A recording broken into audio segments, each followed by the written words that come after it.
जय हिंद साथियों, आपका स्वागत है आपके अपने यूट्यूब चैनल स्मार्ट स्टडी में। साथियों, आज हम लेकर आए हैं यूपी पुलिस होमगार्ड भर्ती 2025 के लिए प्रैक्टिस सेट 5। ठीक है, इससे पहले हम जो हैं होमगार्ड के लिए 4 प्रैक्टिस सेट लगवा चुके हैं। यह क्लास बहुत ही ज़्यादा महत्वपूर्ण है। वेरी इंपॉर्टेंट क्वेश्चन है, मोस्ट इंपॉर्टेंट क्वेश्चन है और एग्जाम में बार बार पूछे जाने वाले क्वेश्चन हैं। तो आप लोगों को इन सभी क्वेश्चनों को जो है वो रट लेना चाहिए। ठीक है, सारे क्वेश्चनों को रट लेना चाहिए। तो हम क्लास को स्टार्ट करूं उससे पहले, यदि आप लोग अभी तक स्मार्ट स्टडी यूट्यूब चैनल को सब्सक्राइब नहीं किए हो तो प्लीज़ सभी लोग चैनल को सब्सक्राइब कर लीजिए और बेल आइकन को प्रेस कर लीजिए, ताकि आने वाली वीडियो का नोटिफिकेशन सबसे पहले आपको मिल सके। ठीक है, तो आज की क्लास को हम स्टार्ट करते हैं और पहला क्वेश्चन आ रहा है स्क्रीन पर। पहला क्वेश्चन है कि पानीपत का तृतीय युद्ध किस वर्ष हुआ था? पानीपत का तृतीय युद्ध किस वर्ष हुआ था? तो राइट आंसर हो जाता है पानीपत का तृतीय वो युद्ध जो हुआ था वो 1761 में हुआ था। कब हुआ था? 1761 में हुआ था। ऑप्शन नंबर सी बिल्कुल सही जवाब है, 1761 में। जितने बच्चों को इसका जवाब पहले से पता था आप लोग कमेंट बता सकते हैं, और लास्ट में आप लोग ये बताना कि आप लोगों के कितने क्वेश्चन सही हुए। चलते हैं क्वेश्चन नंबर 2 पर। क्वेश्चन नंबर 2 है, तुगलकनामा के लेखक कौन थे? तुगलकनामा के लेखक कौन थे? ऑप्शन है अमीर खुसरो, जियाउद्दीन बर्नी, बंदा यूनानी या अबुल फजल। तो तुगलकनामा के लेखक जो थे वो जियाउद्दीन बर्नी थे। ऑप्शन नंबर बी बिल्कुल सही जवाब हो जाता है। चलते हैं क्वेश्चन नंबर 3 पर। क्वेश्चन नंबर 3 है कि हड़प्पा सभ्यता का पतन किस कारण से माना जाता है? हड़प्पा सभ्यता का पतन किस कारण से माना जाता है? तो इसका राइट आंसर हो जाता है उपरोक्त सभी बाढ़, महामारी, जलवायु परिवर्तन, ये सभी कारण थे हड़प्पा सभ्यता के पतन के। तो ऑप्शन नंबर डी बिल्कुल सही जवाब हो जाता है। चलते हैं क्वेश्चन नंबर 4 पर कि बंगाल का विभाजन किस वर्ष हुआ था? बंगाल का विभाजन किस वर्ष हुआ था? तो बंगाल का विभाजन जो हुआ था 1905 में हुआ था। कब हुआ था? 1905 में हुआ था। ऑप्शन नंबर बी बिल्कुल सही जवाब है, 1905। चलते हैं क्वेश्चन नंबर 5 पर। क्वेश्चन नंबर 5 है कि भारत छोड़ो आंदोलन का आह्वान किसने किया? भारत छोड़ो आंदोलन का आह्वान किसने किया? तो भारत छोड़ो आंदोलन का आह्वान जो है महात्मा गांधी जी ने किया था। ऑप्शन नंबर सी बिल्कुल सही जवाब है, महात्मा गांधी जी ने किया था। क्वेश्चन नंबर 6 है, भारत का सबसे ऊंचा पर्वत शिखर कौन सा है? भारत का सबसे ऊंचा पर्वत शिखर कौन सा है? तो कंचनजंगा जो है भारत का सबसे ऊंचा पर्वत शिखर है भारत का। ठीक है, अगला क्वेश्चन है क्वेश्चन नंबर 7 है, भारत का सबसे बड़ा डेल्टा कौन सा है? तो भारत का सबसे बड़ा डेल्टा जो है सुंदरबन डेल्टा है। कौन है? सुंदरबन डेल्टा है। ऑप्शन नंबर जो है बी बिल्कुल सही जवाब हो जाता है, सुंदरबन डेल्टा। चलते हैं क्वेश्चन नंबर 8 पर। क्वेश्चन नंबर 8 है कि लाल मिट्टी में किस तत्व की अधिकता होती है? नाइट्रोजन, पोटास, लोहा या चूना? तो इसका जो है राइट आंसर हो जाता है ऑप्शन नंबर सी, लोहा। ठीक है, लोहा बिल्कुल सही जवाब है। लाल मिट्टी में जो है सबसे अधिक जो है लोहा तत्व की अधिकता होती है। क्वेश्चन नंबर 9 है, भारत में शीत ऋतु कब आती है? भारत में शीत ऋतु कब आती है? तो भारत में शीत ऋतु जो है दिसंबर और फरवरी में आती है। ऑप्शन नंबर सी बिल्कुल सही जवाब है। क्वेश्चन नंबर 10 है कि थार मरुस्थल किस राज्य में स्थित है? थार मरुस्थल किस राज्य में स्थित है? तो इसका सही जवाब है राजस्थान में। ऑप्शन नंबर बी बिल्कुल सही जवाब है, राजस्थान में। ठीक है, क्वेश्चन नंबर 11 है कि कार्य का एसआई मात्रक क्या है? कार्य का एसआई मात्रक, तो कार्य का एसआई मात्रक जो होता है जूल होता है। ऑप्शन नंबर बी बिल्कुल सही जवाब है। चलते हैं क्वेश्चन नंबर 12 पर। विद्युत प्रतिरोध में इकाई क्या है? विद्युत प्रतिरोध में इकाई क्या है? तो विद्युत प्रतिरोध में इकाई जो है वो ओम होती है। क्या होती है? ओम होती है। अगले क्वेश्चन चलते हैं। क्वेश्चन नंबर 13 है कि ऊष्मा का संचारण निर्वात में किस विधि से होता है? तो ऊष्मा का संचारण जो निर्वाण में होता है वो विकिरण द्वारा होता है। किस होता है? विकिरण द्वारा होता है। क्वेश्चन नंबर चलते हैं 14 पर। सरल मशीन का उद्देश्य क्या है? सरल मशीन का उद्देश्य क्या है? तो सरल मशीन का उद्देश्य जो है बल कम करना होता है। ऑप्शन नंबर बी बिल्कुल सही जवाब है, बल कम करना होता है। अगला क्वेश्चन है, दाब का एसआई मात्रक क्या है? तो दाब का एसआई मात्रक जो होता है पास्कल होता है। ऑप्शन नंबर सी बिल्कुल सही जवाब है, पास्कल। क्वेश्चन नंबर 16 पर चलते हैं। अम्ल का स्वाद कैसा होता है? तो अम्ल का स्वाद जो होता है वो खट्टा होता है। कैसा होता है? खट्टा होता है। अगला क्वेश्चन है कि दूध का पीएच मान लगभग कितना होता है? तो दूध का pH मान जो होता है वो लगभग कितना होता है, तो लगभग होता है 6.5 होता है। कितना होता है? 6.5 होता है। ऑप्शन नंबर सी बिल्कुल सही जवाब है। दूध का pH लगभग 6.5 होता है। क्वेश्चन नंबर 18 चलते हैं कि हाइड्रोजन सबसे हल्की गैस कौन सी है? हाइड्रोजन सबसे हल्की गैस कौन सी है? क्योंकि क्योंकि वह क्या होती है, परमाणु द्रव्यमान कम होता है। क्या होता है? वहाँ का परमाणु द्रव्यमान कम होता है। ऑप्शन नंबर बी बिल्कुल सही जवाब है। क्वेश्चन नंबर 19 है, सोडियम धातु को किस में रखा जाता है? तो सोडियम धातु को जो है वो केरोसिन में रखा जाता है। किसमें? केरोसिन में रखा जाता है। क्वेश्चन नंबर 20 है, जंग लगने के लिए आवश्यक है। तो जंग लगने के लिए जो है ऑक्सीजन और जल दोनों आवश्यक होते हैं। ऑप्शन नंबर सी बिल्कुल सही जवाब है। ठीक है, जंग लगने के लिए ऑक्सीजन और जल दोनों आवश्यक होते हैं।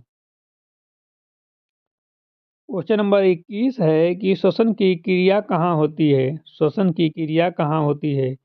तो श्वसन की क्रिया जो है वो फेफड़े में होती है। ऑप्शन नंबर बी बिल्कुल सही जवाब है, फेफड़े में होती है। क्वेश्चन नंबर 22 है, मानव शरीर में रक्त का निर्माण कहाँ होता है? तो मानव शरीर में रक्त का निर्माण जो होता है वो अस्थि मज्जा में होता है। कहाँ होता है? अस्थि मज्जा में होता है।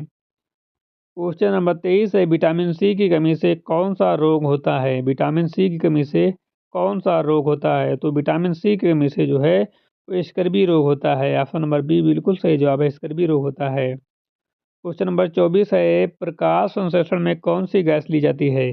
प्रकाश संश्लेषण में कौन सी गैस ली जाती है? तो प्रकाश संश्लेषण में जो है कार्बन डाइऑक्साइड ली जाती है। कौन ली जाती है? कार्बन डाइऑक्साइड ली जाती है। ऑप्शन नंबर सी बिल्कुल सही जवाब है। क्वेश्चन नंबर 25 है, मानव शरीर का तापमान सामान्यतः होता है।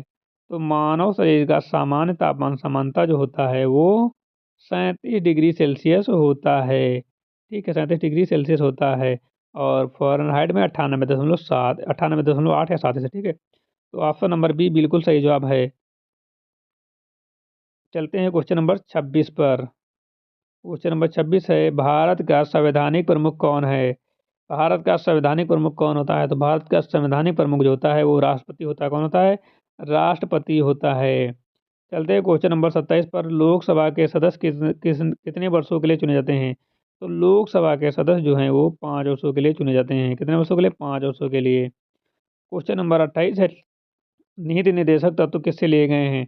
नीति निर्देशक तत्व किससे लिए गए हैं? तो इसका राइट आंसर हो जाता है आयरलैंड से। ऑप्शन नंबर बी सही जवाब हो जाता है। नीति निर्देशक तत्व जो है वो आयरलैंड से लिए गए हैं। क्वेश्चन नंबर 29 है, मौलिक अधिकार किस भाग में है? तो मौलिक अधिकार जो है भाग 3 में है। किसमें है? भाग 3 में है। ऑप्शन नंबर सी बिल्कुल सही जवाब है, भाग 3। क्वेश्चन नंबर 30 है, पंचायत राज व्यवस्था के कितने स्तर पर होती है? तो पंचायत राज व्यवस्था जो है वो 3 स्तर पर होती है। कितने स्तर पर होती है? 3 स्तर पर होती है। चलते हैं क्वेश्चन नंबर 31 पर। क्वेश्चन नंबर 31 है कि भारत का राष्ट्रीय वृक्ष कौन सा है?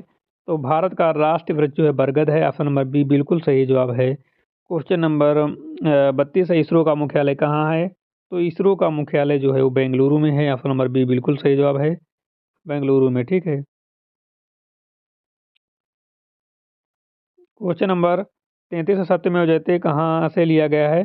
तो सत्यमेव जयते जो है वो मुंडाको उपनिषद से लिया गया। ठीक है, मुंडाको उपनिषद से लिया गया। ऑप्शन नंबर बी बिल्कुल सही जवाब हो जाता है। क्वेश्चन नंबर 34 है, भारत का सबसे बड़ा बांध कौन सा है? तो भारत का सबसे बड़ा बांध जो है वो हीराकुंड बांध है। ऑप्शन नंबर बी बिल्कुल सही जवाब है, हीराकुंड बांध है। क्वेश्चन नंबर 35 है, कंप्यूटर में एएलयू का पूरा नाम क्या है? तो कंप्यूटर में एएलयू का पूरा नाम होता है arithmetic logic unit. Option number B बिल्कुल सही जवाब हो जाता है। क्वेश्चन नंबर 36 है, सबसे अधिक जनसंख्या वाला राज्य कौन सा है? तो सबसे अधिक जनसंख्या वाला राज्य जो है उत्तर प्रदेश है। कौन है? उत्तर प्रदेश है। क्वेश्चन नंबर 37 है, भारत का राष्ट्रीय फल कौन सा है? तो भारत का राष्ट्रीय फल जो है वो आम है। क्या है? आम है। क्वेश्चन नंबर 38 है, डिस्कवरी ऑफ इंडिया के लेखक कौन हैं? तो डिस्कवरी ऑफ इंडिया के लेखक जो हैं जवाहरलाल नेहरू जी हैं, पंडित जवाहरलाल नेहरू जी। क्वेश्चन नंबर 39 है, सूर्य किस प्रकार का तारा है? तो सूर्य जो है पीला बौना है। ऑप्शन नंबर सी बिल्कुल सही जवाब है। क्वेश्चन नंबर 40 है, सबसे छोटी हड्डी कौन सी कहाँ पाई जाती है? सबसे छोटी हड्डी कहाँ पाई जाती है? तो कान में पाई जाती है। ऑप्शन नंबर सी बिल्कुल सही जवाब है, कान में पाई जाती है। चलते हैं क्वेश्चन नंबर 41 पर। क्वेश्चन नंबर 41 है कि भारत का राष्ट्रीय प्रतीक किससे लिया गया है। भारत का राष्ट्र प्रतीक किससे लिया गया है, तो ये अशोक स्तंभ से लिया गया। कहाँ से, अशोक स्तंभ से लिया गया है। क्वेश्चन नंबर 42 है, संसद के संयुक्त सत्र की अध्यक्षता कौन करता है। तो संसद की संयुक्त सत्र की अध्यक्षता जो है वो कौन करता है, जल्दी से बताइए। तो इसका राइट आंसर हो जाता है लोकसभा अध्यक्ष। ठीक है, लोकसभा अध्यक्ष।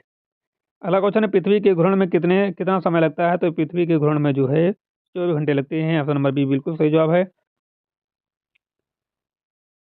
भारत में हरित क्रांति के जनक कौन थे। तो भारत में हरित क्रांति के जनक जी थे एम.एस. स्वामीनाथन जी थे। अगला क्वेश्चन है, राष्ट्रीय आपदा प्रबंधन बल यानी कि एनडीआरएफ की स्थापना कब हुई थी। तो इनकी स्थापना जो है 2005 में हुई थी।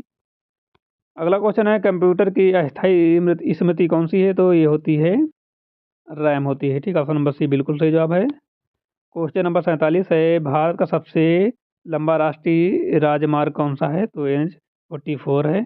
ऑप्शन नंबर बी बिल्कुल सही जवाब है, NH-44। ठीक है, ऑप्शन नंबर ए और बी दोनों सही है, ठीक है, क्योंकि सेम ही है। अगला क्वेश्चन है, मानव आँख में प्रवेश करने वाला सबसे पहले मानव आँख में प्रवेश करने वाला प्रकाश सबसे पहले किससे टकराता है। तो ये टकराता है कार्निया से। ऑप्शन नंबर सी बिल्कुल सही जवाब है। संविधान का प्रस्तावना किससे संबंधित है। संविधान की प्रस्तावना जो है वो उद्देश्य से संबंधित है। ऑप्शन नंबर सी बिल्कुल सही जवाब है। क्वेश्चन नंबर 50 है, भारत का पहला उपग्रह कौन सा था।